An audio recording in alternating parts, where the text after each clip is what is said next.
पाकिस्तान को फंडिंग में भी रोक लगे, क्योंकि फंडिंग का दुरुपयोग भी ये कई जगह राजनीतिक रूप में या फिर आतंकवादियों को प्रशिक्षण देने में करता है। सर, राहुल गांधी लगातार कह रहे हैं कि सरेंडर हुआ है और उनका कहना है कि हमारा जो प्रश्न है उनका उत्तर नहीं है।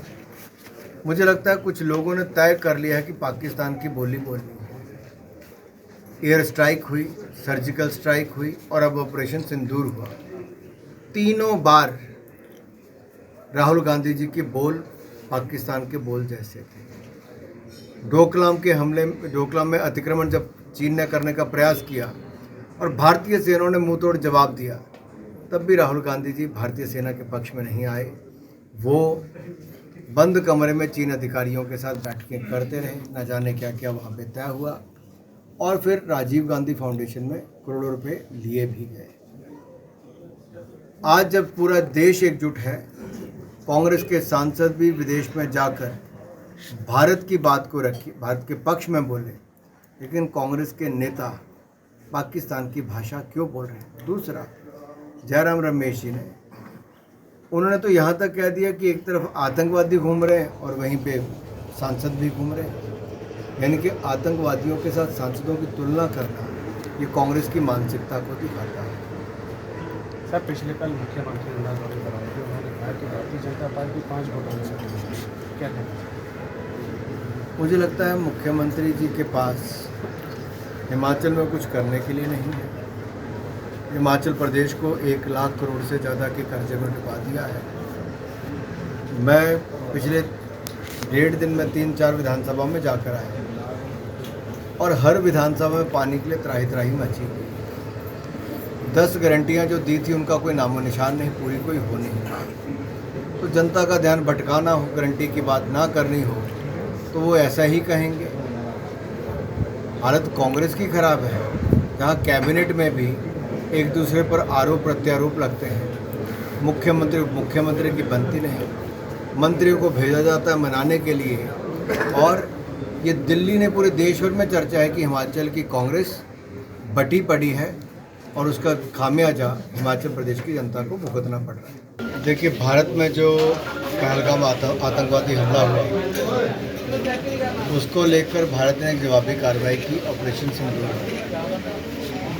पाकिस्तान द्वारा प्रायोजित आतंकवाद के खिलाफ भारत का एक प्रहार था, और उसके बाद माननीय प्रधानमंत्री जी ने भारत सरकार के द्वारा 7 भारतीय सांसदों के प्रतिनिधिमंडल दुनिया भर के अन्य देशों में गए। मुझे भी इथियोपिया, साउथ अफ्रीका, कतर और इजिप्ट यहाँ जाने का अवसर मिला, जिसके लिए मैं प्रधानमंत्री जी का आभारी हूँ। हिमाचल को भी अवसर दिया है।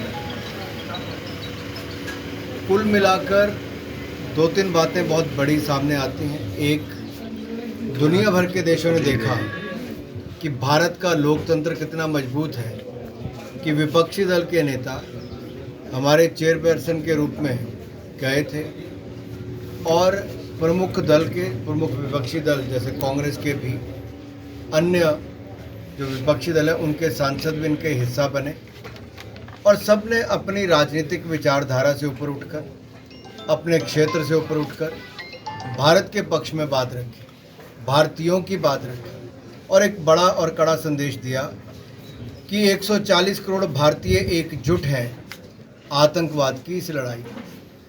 पाकिस्तान प्रायोजित आतंकवाद भारत में हज़ारों लोगों की जान ले चुका है, और पिछले लगभग 5 दशकों से भारत इसका खामियाजा भुगत रहा है।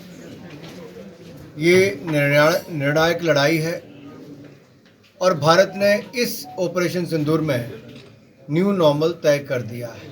न्यू नॉर्मल ये भी है कि हमारी और अगर कोई आंख उठाकर देखेगा, कोई आतंकवादी हमला करेगा, तो हम उनके ठिकानों पर ऐसा प्रहार करेंगे कि उनको ठिकाने लगाने का काम करेंगे।